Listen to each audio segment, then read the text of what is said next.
बातमी महत्त्वाची अर्थातच राज्याच्या राजकारणाशी निगडित आहे। फडणवीस सरकारमधील विभागीय संतुलनाचा विचार करता पश्चिम महाराष्ट्राला सर्वात जास्त अर्थातच 10 मंत्रिपद मिळाली आहे आणि त्याखालोखाल विदर्भ, उत्तर महाराष्ट्र आणि कोकणाला प्रत्येकी 8 मंत्रिपद मिळाली आहे। शिंदे आणि फडणवीस सरकारमध्ये कसं विभागनिहाय प्रतिनिधित्व देण्यात आलंय बघूया। शिंदे सरकारला कोकणात 5 आणि फडणवीस सरकारला 8, मराठवाड्यात शिंदे सरकार 1, फडणवीस सरकार 6,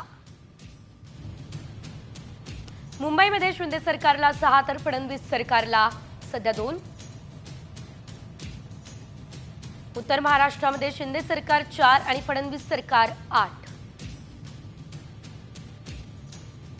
विदर्भात शिंदे सरकार 4, फडणवीस सरकार 8 असं प्रतिनिधित्व सध्या दिसतंय।